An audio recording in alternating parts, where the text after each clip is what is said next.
Então, boa noite. Sejam bem-vindos mais uma vez a essa casa de oração. Aqui dentro é gelado, né? Então vamos esquentar um pouco o coração. Olhem para quem sentou do lado de vocês. Pode ser para quem mora com vocês. Às vezes a gente não olha no olho de quem mora com a gente. Dá uma olhadinha, boa noite. Ainda falam?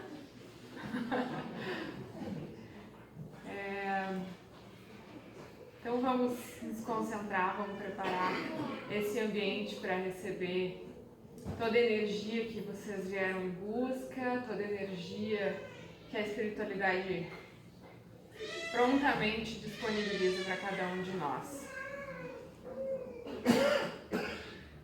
Relaxem, sem problema, faz parte do processo dos barulhos, né? Fechem os olhos.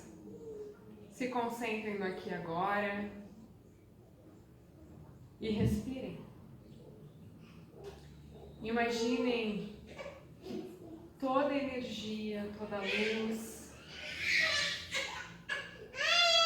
tudo aquilo que a espiritualidade destina a cada um de vocês, a cada um de nós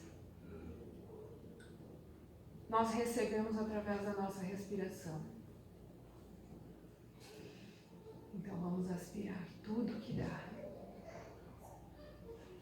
e reciclar e ressignificar tudo aquilo que está aqui dentro.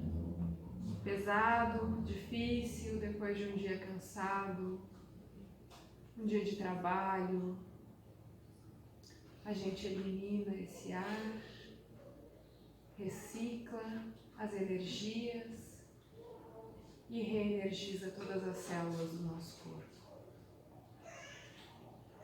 Agradecendo a toda a espiritualidade que se coloca aqui à nossa disposição, nos instruindo ao conhecimento, ao aprendizado, à reforma íntima e, acima de tudo, essa evolução moral que nós tanto buscamos e almejamos. Agradecidos somos mais uma vez e nessa paz nós podemos iniciar as atividades de hoje, absorvendo tudo aquilo que está sendo enviado a cada um de nós ao longo dessa noite. Assim seja. Assim seja. Muito bem. Gente, a proposta de hoje é falar do tema família e educação.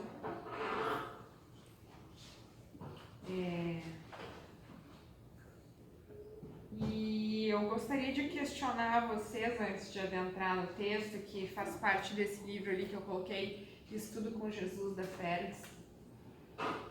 E esse capítulo em específico se chama Família e Educação. Mas o meu questionamento é: quem de vocês quer edificar-se íntima e coletivamente? Quem de vocês quer construir relações saudáveis? Quem de vocês quer uma progressão intelecto-moral, uma evolução intelectual e moral? E alcançar através disso a maior expressão de amor possível, ainda dentro do nosso entendimento. É um desejo de cada um de vocês isso?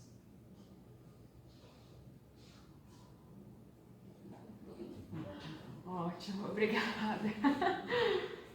Eu acho que é de todos nós uma edificação íntima, que se nós estamos dentro de uma casa espírita buscando conhecimento, porque essa tal de reforma íntima chegou aos nossos ouvidos de alguma forma.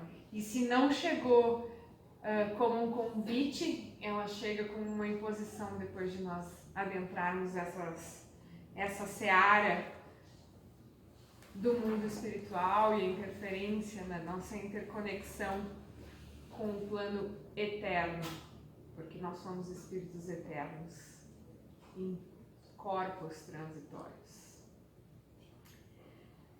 Mas, por que eu estou perguntando se nós queremos essa construção? Porque ele está dizendo para nós, não só nesse livro, como em todas as obras básicas da codificação espírita, que família e educação, por consequência, é a chave para nós alcançarmos todas essas construções íntimas, relações saudáveis, encontrarmos o verdadeiro e mais profundo amor. É só dentro da família, não só dentro, mas grande parte dessa reforma e da nossa construção evolutiva se dá dentro do âmbito familiar e educacional que esse contexto nos proporciona. Mas daí eu quero perguntar outra coisa para vocês. Quanto do tempo de vocês, e me incluo nisso, é tirado ou não tirado ou investido para nos educarmos enquanto família, enquanto indivíduos pertencentes a um contexto coletivo? Quem de vocês estuda como ser parte de um membro de família? Será que a gente faz isso? E olha que tá cheio de informação aí fora para isso. Tem livro, tem vídeo, tem profissionais, especialistas. Mas geralmente a gente vai procurar só lá no final, quando a coisa já degringolou. Um advogado especialista em família. Que aí tem que entender do contexto familiar para poder dividir. Só que a gente não se permitiu ao longo da experiência investir o nosso tempo em construir adequadamente uma família, os relacionamentos, ou entender, porque nós nascemos num contexto familiar. E a escolha que a gente fez de estar ali, muitas vezes está no nosso inconsciente. Nós temos o dom do esquecimento, que também não é por acaso. Se nós soubéssemos tudo que causamos uns aos outros, nós não escolheríamos aquele contexto novamente. Mas, certamente, as nossas condições de evolução lá se colocam muito mais à prova. E esse investir tempo em estudo de como ser um bom membro no contexto familiar, em como eu posso ser melhor ali dentro, em como eu posso ser mais apropriado para aqueles membros, como eu posso fazer a diferença dentro daquele contexto familiar, é muito importante. Então, se ninguém, ou se vocês não fizeram isso ainda ao longo da vida, fica o convite. Acessar o YouTube, ler um livro, para que eu possa me inteirar de como ser parte ativa dessa família, para que eu possa realmente me edificar íntima e coletivamente, construir boas relações, encontrar esse amor perfeito e verdadeiro que faz parte dessa evolução. Mas eu vou ler esses 2 primeiros parágrafos só do texto, para contextualizar isso que eu falei. Onde ele diz que família e educação é a combinação essencial e inafastável para que possam se edificar íntima e coletivamente as criaturas. A premissa para a construção de relações saudáveis, fraternas e equilibradas. Conjunção para o processo intelecto-moral que expressa o amor e a perfeição de Deus por cada um de seus filhos, ao outorgarmos liberdade para a formação dos lares e ao permitir escolhas e consequências que ensejam a aquisição de novos hábitos. Muitas das nossas famílias, a nossa segunda família, né? Vamos pensar assim, que a primeira nós já nascemos ali, mas a segunda família que nós vamos constituir ao longo da vida são escolhas que nós fazemos. Já passou o tempo onde nós éramos impostos a nos relacionarmos com determinados cônjuges. Hoje nós escolhemos os nossos parceiros de caminhada. Então, por que nós também não escolhemos investir nesse processo para que ele saia da forma mais saudável possível ao longo do tempo de convivência? Ele diz ainda que não há como pensar em educação à luz do espiritismo, conceituada por Kardec como um conjunto de hábitos adquiridos, sem compreendermos a relevância das conformações familiares para a transformação positiva daqueles que nelas estagiam com vistas na ascensão espiritual. Então eu lamento informar aqueles que acham que por si só chegarão a uma ascensão espiritual, a uma evolução espiritual, a uma escalada nos degraus de evolução, sem considerar a família que está inserida. Não tem como. Anular o contexto familiar, seja naquele que você nasceu, seja naquele que você escolheu, não ajuda na evolução. Eu preciso daquele enredo, eu preciso daquele ambiente para que eu possa evoluir. Sozinho não dá. Sozinho não dá. Ao longo desse texto todo, ele vai abordar alguns assuntos em específico do contexto familiar. Ele vai trazer a família como uma escola de educação moral, comportamental, emocional. E certamente todos nós já vivenciamos ao longo das nossas experiências tudo isso. Essa educação de moralidade, de intelecto, de relacionamento, nesse contexto familiar. E muitas vezes ele nos favoreceu para o convívio lá fora, e muitas vezes nós tivemos que sermos ainda mais moldados para que a gente pudesse não desempenhar no contexto social aquilo que nós aprendemos dentro do lar. Mas ele não deixou de ser uma escola. Porque por mais difícil que tenha sido os nossos relacionamentos com pai, mãe e irmãos, eles moldam quem nós somos hoje. Porque também escolhemos não replicar hábitos difíceis e pouco saudáveis nos nossos demais relacionamentos. Ele fala que ao longo do tempo nós tivemos muitas modificações no contexto e na configuração de família. Nós mesmos já vivenciamos isso. Os nossos avós, nossos pais, possivelmente tiveram vários irmãos. Então, famílias grandes eram constituídas. Uma diversidade cultural, social, reuniões aos domingos, almoços grandes.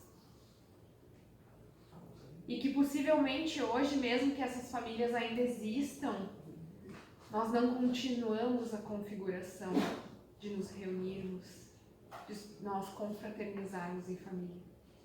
Depois que se perdem os primogênitos, muitas vezes as famílias ficam cada vez mais isoladas. E essa é uma realidade que ele traz.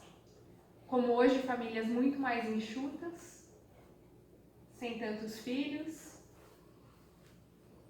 sem tantos irmãos para compartilhar esses momentos, e que muitas vezes o prejuízo disso tudo está nas relações serem estreitas demais, no sentido de afastadas. Nós nos afastamos por conta das nossas famílias enxutas. Nós não confraternizamos mais como antigamente. Nós nos isolamos muito mais do que antigamente. E aí, quando a gente lembra que ele trouxe lá no começo desse texto, que a família é parte de uma consciência de amor e de um amor infinito que Deus também concedeu a cada um de nós como filhos que somos. nós estamos indo talvez na contramão disso. Quando nós escolhemos nos afastar, em vez de nos aproximarmos. Ele vai falar que culturalmente nós estamos moldados de uma forma diferente também com o passar do tempo. São outras exigências, são outras rotinas de trabalho, e como nós interagimos com tudo isso nos dias de hoje. Como nós lidamos com famílias diferentes da que nós habitualmente estávamos acostumados. De homem, mulher, filhos. Hoje nós temos configurações diferentes. Como eu aceito isso?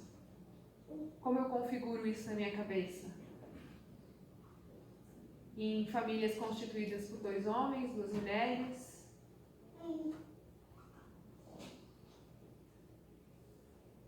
Será que eu aceito bem isso? Ou ainda é difícil? Tudo isso que eu estou falando faz parte desse estudar, querer aprender, aprimorar o meu conhecimento a respeito de constituição familiar, para que eu me torne um espírito em ascensão efetiva nessa caminhada evolutiva. Porque é compreendendo as diferenças e sabendo lidar com elas no contexto que a gente está inserido, é que nós vamos evoluir. Mas se nós não trouxermos isso para a nossa realidade, cada vez fica mais distante. Mesmo que não se configure dentro da família de cada um. A gente tem que entender que nós estamos num contexto universal. Onde todos nós estamos interconectados, ou será que é por acaso que nós viemos na mesma cidade, no mesmo país? Não é por acaso. E todas essas novas situações familiares criam um novo padrão de normalidade. Cada vez mais isso vai ser normal. Mas eu preciso lidar com os meus dragões interiores para que eu possa aceitar, respeitar e me desenvolver intelecto e moralmente. E para isso ele traz muito aqui no texto, quando ele fala dessa sexualidade, do quanto nós, dentro dos nossos lares, falamos sobre sexualidade. Como é falar de sexo dentro do ambiente familiar de vocês? É fácil? É difícil? Como esse tema é tratado no ambiente familiar? Eu não tive essa experiência dentro da minha casa, como a maioria de nós. É um tema ainda tão tabu no diálogo familiar que muitas vezes a gente vai sofrer as consequências disso na vida adulta. Porque teve que enfrentar o que é sexo. É algo que não dá para falar? Não é de Deus? Eu nunca vi evolução espiritual sem sexualidade, gente. Ou vocês nasceram de uma forma diferente? Acho que todo mundo sabe que há uma relação sexual acontecendo dentro do ambiente familiar, que gera novos seres, que são múltiplas vezes revividas em múltiplas reencarnações. É através do sexo que a gente veio para cá. Só que o sexo também precisa ser trabalhado na educação familiar. Para que ele não seja usado de forma indiscriminada, mas que ele também não tenha um contexto pejorativo. Ele traz prazer? Sim, ele traz. Mas ele traz vida também. E ele também tem seu lado mais obscuro. Tem. E a gente precisa contextualizar tudo isso dentro do ambiente familiar. Dessa educação de relacionamento que nós temos lá dentro.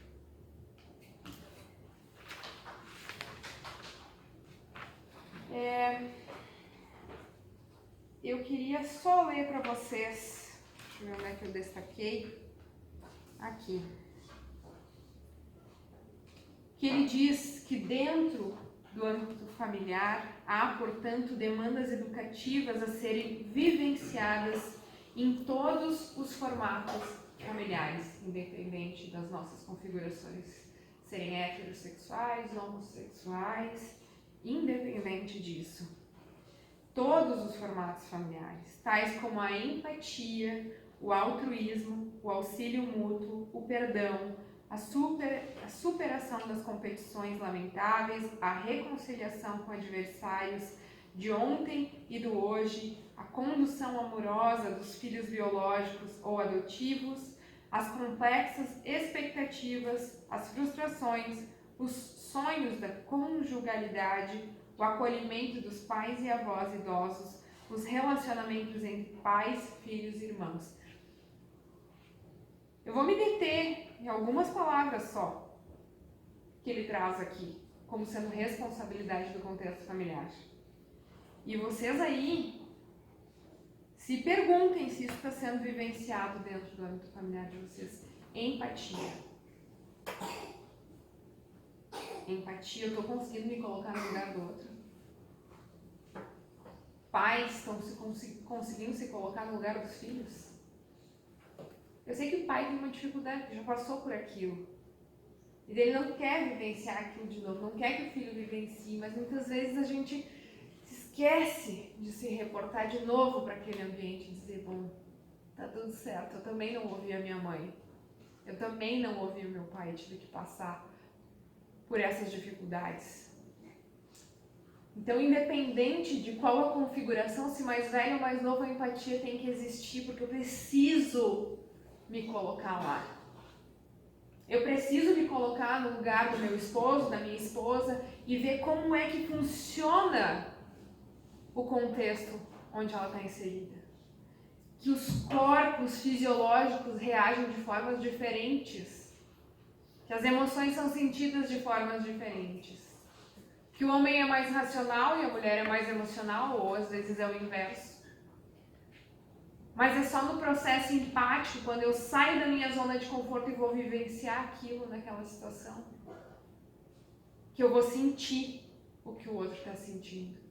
Porque empatia é mais do que se colocar, é sentir o que o outro está sentindo. E nós não fazemos isso com muita frequência. Nós não sentamos para conversar, por isso que eu pedi que vocês olhassem no olho de quem está aí do lado. Há poucos dias eu vivenciei uma experiência de imersão onde casais estavam lá vivenciando e teve um momento que os casais tinham que se olhar nos olhos. Como eu não estava com um companheiro, que estou solteira, mas nós estávamos lá em várias pessoas olhando aqueles inúmeros casais e vendo a dificuldade que é de olhar no olho. Olhar no olho e dizer o que eu gosto naquela outra pessoa, o que eu não gosto naquela pessoa. O que eu me comprometi com aquela criatura e o que aquela pessoa se comprometeu comigo. Vocês olharam já no olho de quem está do lado de vocês? Que vocês escolheram para compartilhar essa vida? É fácil ou é difícil? Não é fácil, porque a gente entra na maldita zona de conforto.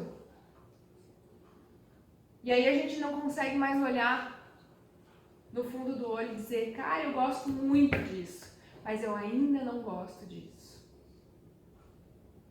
Só que se a gente não diz com o passar do tempo e a gente vai se acostumando a não dizer e guardando as amarguras, e aí qualquer pano de prato fora do lugar, a gente aprende a brigar. Porque não olha no olho, não senta na mesa para conversar. Então, se vocês querem testar o relacionamento e a configuração familiar, olhem no olho. Hoje de noite, chega em casa e diz, não, vem cá, eu quero só te olhar. E acreditem, não tem expressão maior de amor do que conseguir olhar no fundo do olho do outro. porque ali é a janela da alma. Eu não preciso dizer nada. Podem fazer com os filhos de vocês. Vamos só se olhar de amor hoje. Se quiser dizer, a gente diz. E se quiser ouvir, a gente ouve. Mas quando a gente está lá de corpo e alma entregue àquilo, a gente escuta e a gente espera o nosso tempo de falar, sem se atropelar. E isso faz parte da educação familiar. É assim que a gente constitui uma família diferente a nível evolutivo, onde a gente modifica as nossas relações para serem melhores. Não é tarefa fácil. Não, porque a gente passou muito tempo fazendo errado. Meu pai e minha mãe não me ensinaram também a olhar no fundo do olho deles, só quando era para brigar. E nem era no fundo do olho, só me olha aqui, já vai saber que ela é.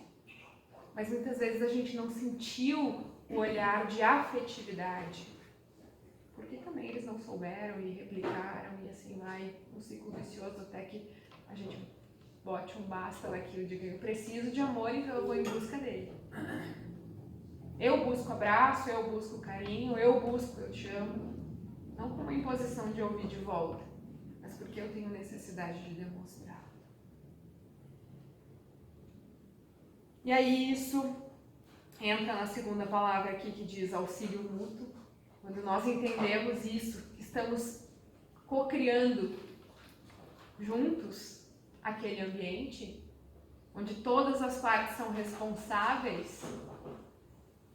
E é bom saber de que parte eu sou responsável e de que parte a gente não é. Eu já estou pensando que o próximo relacionamento eu vou fazer um contrato.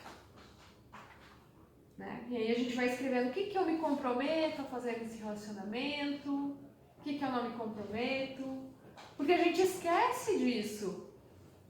Fica nas entrelinhas e a gente acha que o outro sabe, não precisa falar. Mas a gente precisa falar. O que é papel de cada um, o que cada um está disposto a fazer e o que está disposto a abrir mão em prol daquele contexto. E aí, para não estender o tempo, eu só vou falar da última, que não é a última, mas está aqui no meio disso tudo, perdão. Qual a nossa capacidade de perdoar dentro do contexto familiar?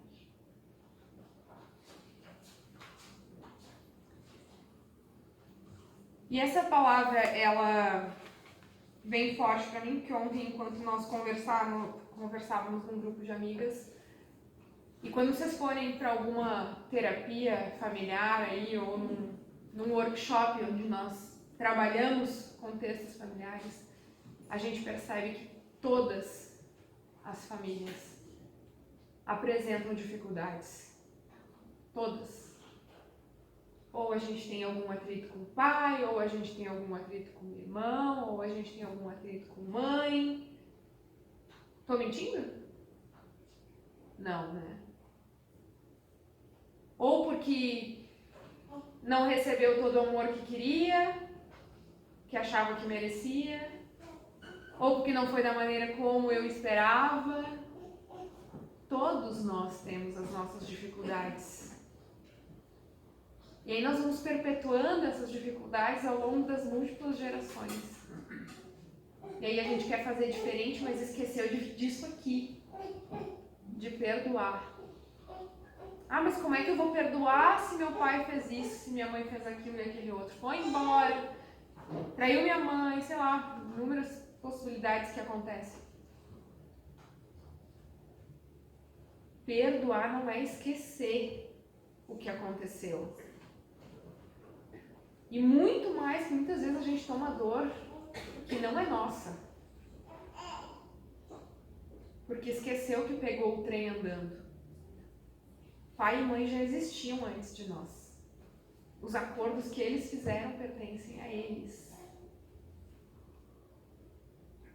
Mas a gente acha, com o nosso julgamento, que deveria ser diferente. E aí perpetua inúmeras situações, desavenças e dificuldades. somatiza na nossa existência essas dores que não são nossas, são daqueles que vieram antes. Perpetua nas nossas relações e nas nossas escolhas de família, porque nós não entendemos que isso não nos pertence. O que eu posso fazer com aquilo? Perdoar. Não esquecer. Mas é me libertar de algo que não é meu. Que não é um peso meu. E acima de tudo, além do perdão, é gratidão. Porque dentro do contexto familiar, se tem uma palavrinha que tem que existir com relação ao pai e mãe, é gratidão. Por mais ruim que eles tenham sido. Eu não consigo ser grata. Bom, então o que eu estou fazendo aqui? Ou cada um de nós veio da onde?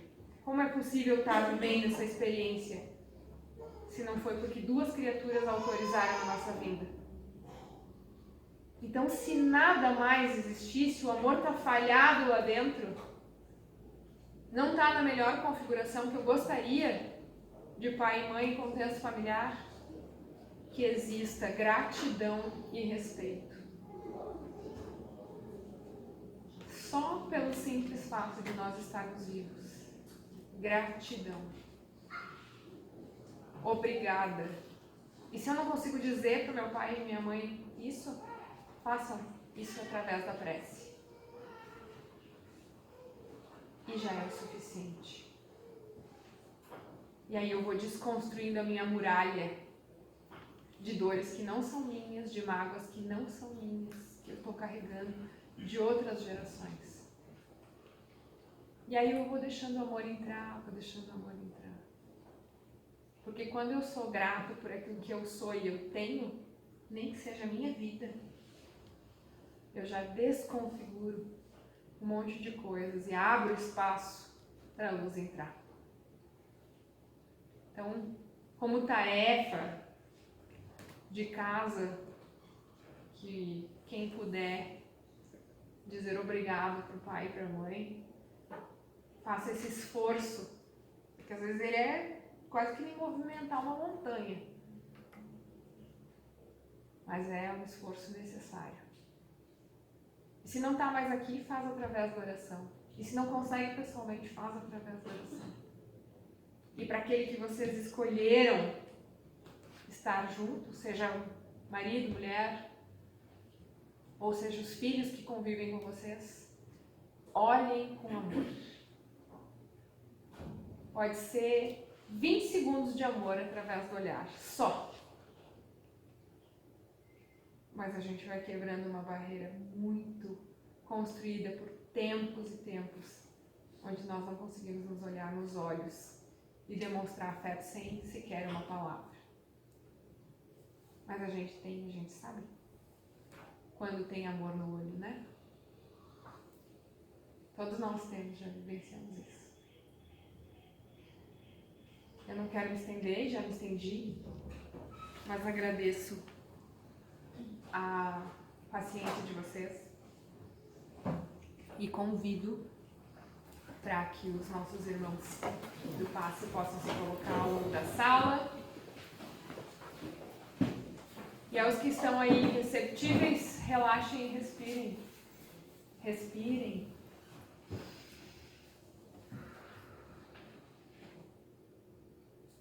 Absorvendo todas essas energias e deixando aqui para que a espiritualidade que tudo sabe, tudo vê, tudo escuta e tudo sente. As nossas dores, as nossas dificuldades, as nossas crenças ainda familiares que foram adotadas ao longo de tanto tempo, que por muitas vezes endureceram o nosso ser, mas que hoje, através da consciência, do aprendizado e da nossa autoeducação, nós vamos deixando de lado. Sendo gratos àqueles que nos permitiram aqui estar. Sendo amorosos com aqueles que nós escolhemos para as nossas configurações familiares. Gratos por aqueles que foram colocados nos nossos destinos, muitas vezes saindo do nosso ventre, ou sendo colocados no nosso contexto para que nós pudéssemos educar, distribuir amor. Que nenhum laço consanguíneo sabe ou consegue descrever. Gratidão. E que eu possa sentir ela na profundidade do meu coração. Gratidão, Pai, porque hoje Tu me traz lucidez às dificuldades que há tanto tempo eu carreguei comigo, mas eu deixo aqui todas elas e abro as minhas janelas da alma para distribuir esse Teu amor para aqueles que estão comigo e para aqueles que cruzam o meu caminho. Espiritualidade, ampara-nos, guia-nos e segue conosco até os nossos lares, para que lá nós possamos ser os multiplicadores dessa energia que recebemos agora. Que assim seja.